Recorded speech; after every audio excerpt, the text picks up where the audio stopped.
Hello? Oh, okay. Yeah, no, I was just checking. Okay, so right off the bat, ladies and gentlemen, I'm gonna put out a disclaimer. A disclaimer. Shut up. It's 4 in the morning. I'm gonna put out a disclaimer because definitely after hearing this, some of you are gonna call me a sicko. Which, by the way, like, come on, sicko. That's too strong. I prefer sicko. But anyways, let's get some thoughts out there, shall we? I wasn't gonna do this video, but I keep seeing this narrative pop back up. So let me address this first. The whole idea that there are fans out there, I guess WWE fans out there, that would give that would give AEW a chance. 4 in the morning. Shut up. If the AEW fan base wasn't so toxic, so basically they're blaming the whole fan base. Let me tell you something right now, yo. First of all, I don't know what you think the WWE fan base is, but I can promise you, no fan base anywhere is clean. Anything. Gaming communities, wrestling communities, whatever. It's all freaking toxic. Also, if you're getting your opinion from Twitter, Twitter is the worst place. They throw toxic at you. I'll be scrolling Twitter, and I'm seeing damn near enough murder on my timeline because I'm a wrestling fan. Algorithm's so retarded. Sorry. Can we say that in 2020? Whatever. Algorithm be like, oh, you like wrestling? Oh, you must like violence. Here's some random kid getting stabbed in the face by some woman walking by. It's like, what do you, like, stop it. Anyhow, let's address the first accusation, because obviously these people exist. A lot of you are fans of letters. Call me a sicko or whatever. I watch both products. I support wrestlers, not letters. A tale as old as time is WWE fans acting like they're fans of wrestling all the way up until second place. Then the war is on because now they're threatened. Ain't nobody was watching AAA or Evolve before the WWE letters were attached to it. Stop it. Back when it was WWE versus TNA, because now we're pretending to like TNA, when this is like the worst version of TNA, now we're going to act like TNA is great, if you're a WWE fan. This ain't better than Prime TNA, stop it. You think this is better than Prime AJ Styles, Christopher Daniels, Samoa Joe, Petey Williams, all them people? Stop. Kurt Angle. So this idea that, oh, I was watching AEW, at the same time I was scrolling Twitter, and then I got attacked for having an opinion. This is the narrative going around. Let me explain to you what probably happened most likely, because I've seen this be debunked. Again, if you're getting the backlash on Twitter, welcome to Twitter. But in front of a normal audience, or a normal community that would be maybe your own, depending on who you are, then you would see that you can criticize AEW as long as your criticisms are semi-valid and aren't coming from a place of, like, confusion. Let me explain. So, if you're getting attacked, you probably did one of these two things. For one, if your whole criticism basically boils down to, I don't like how AEW does this, or this is not correct because this isn't how they do it in WWE, then of course you're going to get attacked. First of all, that gets annoying real quick. And I'll speak for myself. I'll respond to this. Last thing I want is a bunch of Care Bears to come to the AEW product and turn it into another WWE. So the whole appeal of AEW is that it's the alternative. If you don't like it, sure. But don't, like, to act like it's doing something wrong or that there's only one way to do wrestling and it's the WWE way. You know, I watch AAA now because, you know, now that the WWE is involved, they understand the importance of story. Okay, let's attack something else real quick. This idea, this is the biggest lie ever spread in the IWC from a WWE fan. The idea that AEW doesn't do storytelling. They have like this headcanon scenario that they think makes sense because, you know, everything in the world just balances out like this automatically. So they'll say, okay, well, if AEW claims the wrestling, then we got the story.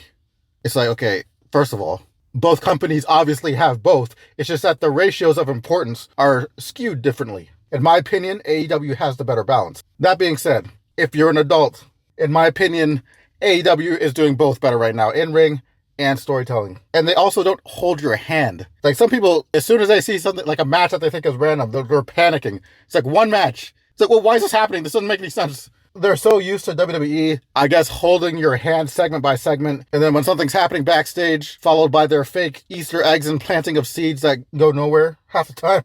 I guess you'd rather that than having to watch Collision also. I don't know. But this is another thing. Let me address this real quick. First of all, the only reason why I wasn't watching Collision at first is because that's a whole separate subscription for me. I had to upgrade my package. I watched it through Prime Video. I had to jump through a couple hoops to watch AEW. And I don't want 10 million subscriptions going when it comes to everything else I'm subscribed to online, whatever, blah, blah. So at first I was watching just Dynamite. And then I noticed in the community, from both sides, like people who watch both products, for whatever reason, people weren't watching Collision. They would never really explain this. I thought it was weird. It's like you got Raw and SmackDown, you got Dynamite and Collision. But for whatever reason, we're pretending that Collision is just not worth watching. And that seems to have been the code for a while. Then one day, I'm like, okay, you know what? I have to watch Collision out of principle if I'm sitting here through a SmackDown and gingerbread cookies and all this whatever shit. So I get Collision, upgrade my package. I turn it on. Death Riders are on. Will Ospreay's there. I'm like, yo, what do you mean? How are people skipping this? And guess what? Also, and storylines are being developed. So it's like people act like they're not in the loop. And it's like, oh, well, maybe it's because you don't watch Collision half the time. But again, even if a match was random, like one match out of a card, I'm not freaking out about it. So that's always like weird to me when people...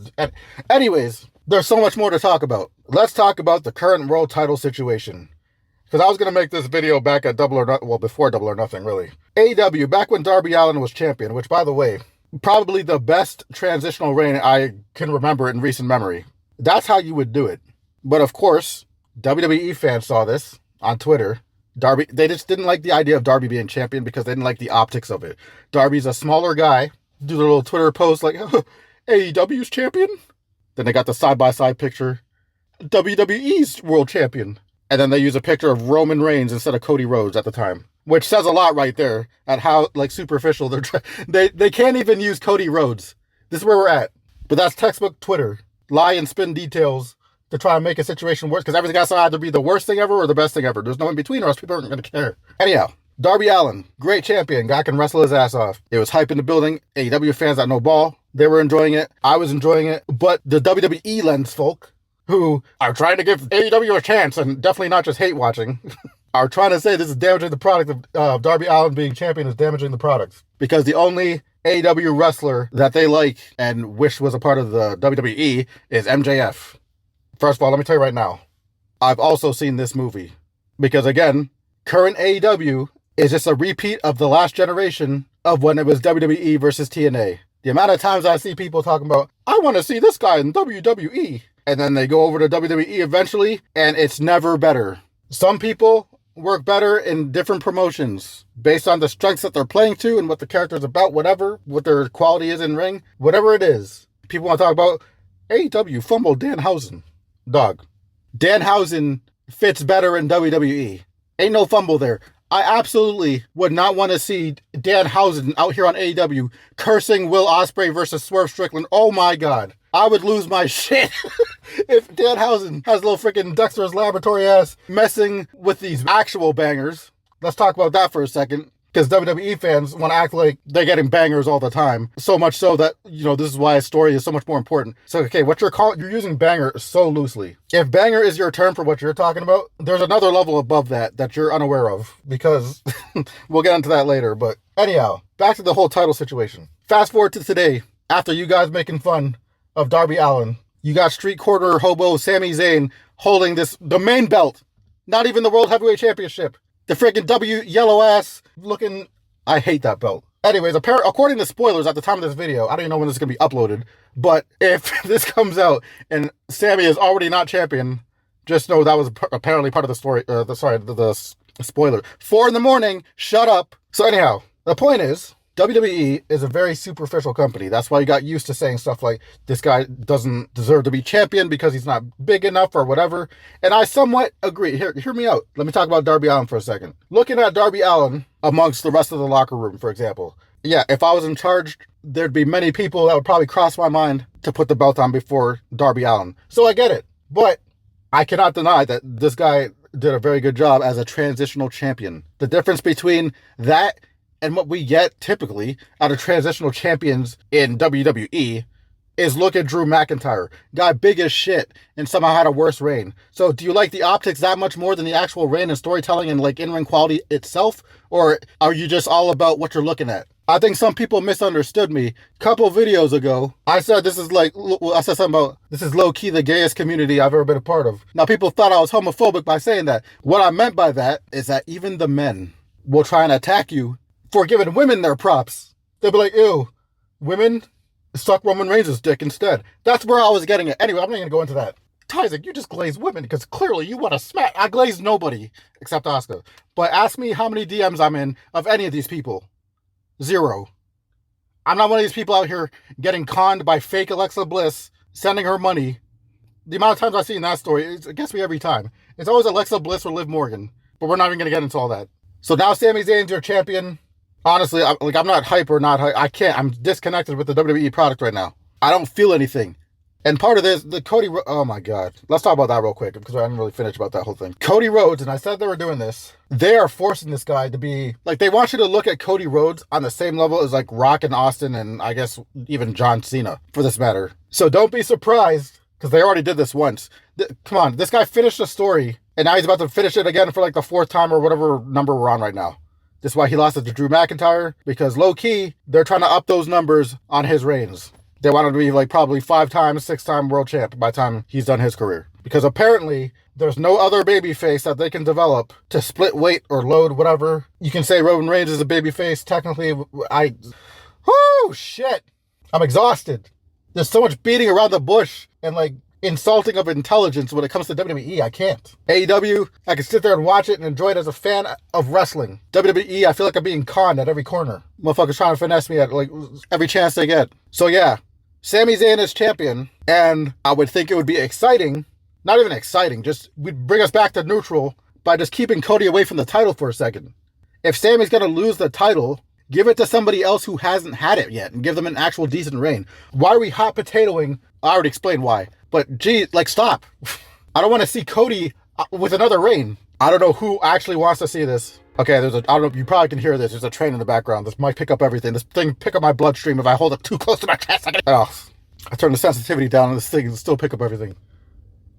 Shit, picking up my thoughts. Anyways, what was I even saying? Yeah, I don't need to see Cody as champ again. But you people, oh, I like Cody more in the chase. I'm quite enjoying this.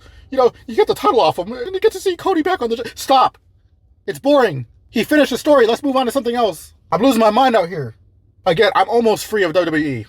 All the people I enjoyed are either half a foot out the door or already gone. So I'm a sicko now. So let me talk about AEW Forbidden Door real quick.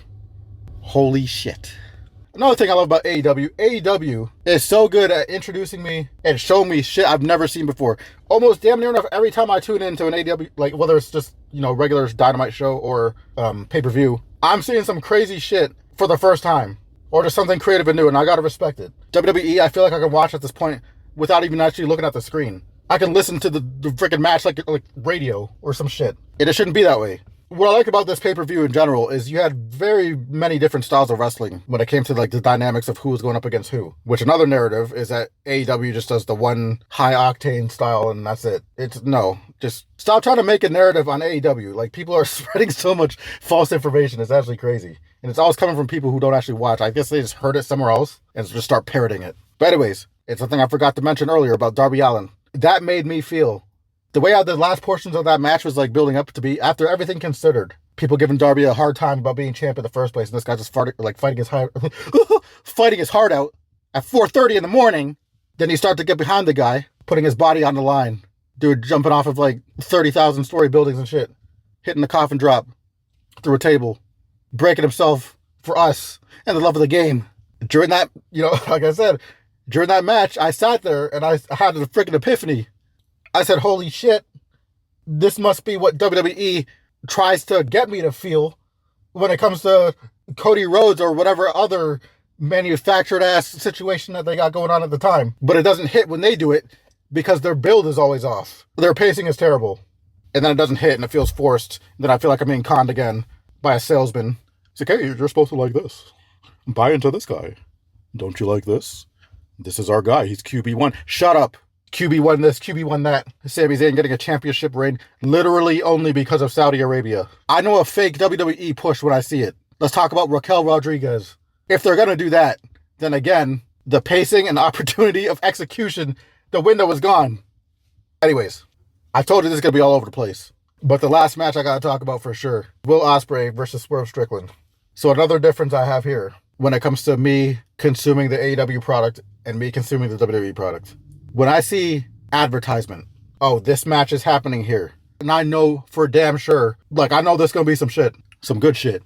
When it comes to WWE and they show me a match, my brain goes to, okay, how are they going to finesse this one? They're not going to have the balls to do this in the match as far as making this decision to have this guy win clean or whatever. Like my mind goes everywhere it shouldn't because I know not to expect a banger. It's more so like, oh, who's going to show up? Who's going to interfere? Shit like that. But anyways, Swerve versus Ospreay. was everything I thought it was going to be. And I don't think Swerve gets enough credit because everybody knows Ospreay's great. But Swerve, he's one of them guys. This match was crazy. Now, a lot of people, again, there's going to be criticism. There's definitely parts of this match or things about this match that WWE fans will hate. I just got to let them hate at this point.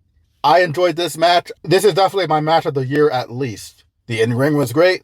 The storytelling was great. There was color, as WWE fans like to ask for, but then when AEW does it, it's like, oh, it's too much. You guys bleed all the time.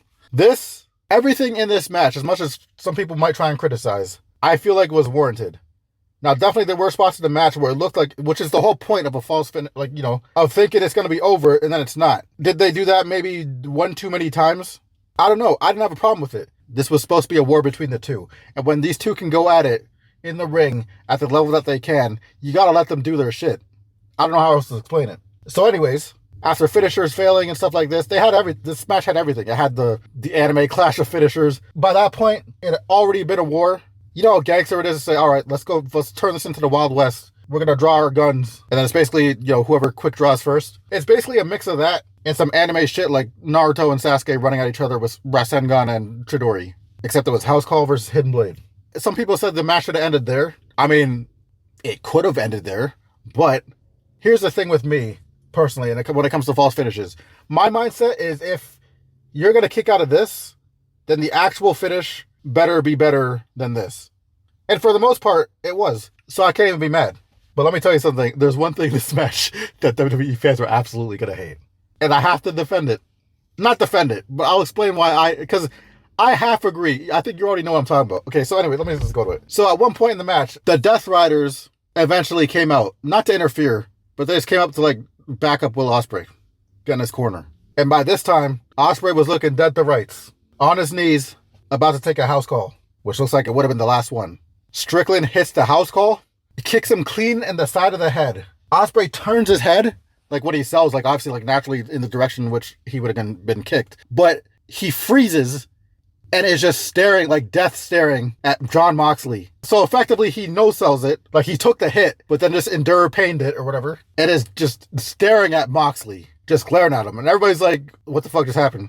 And then he starts, people are going to hate this, but I swear to God, dude, when I saw what was happening, okay, so essentially Will started hulking up. I don't want to say hulking up because that makes it sound lame. I usually don't like this spot.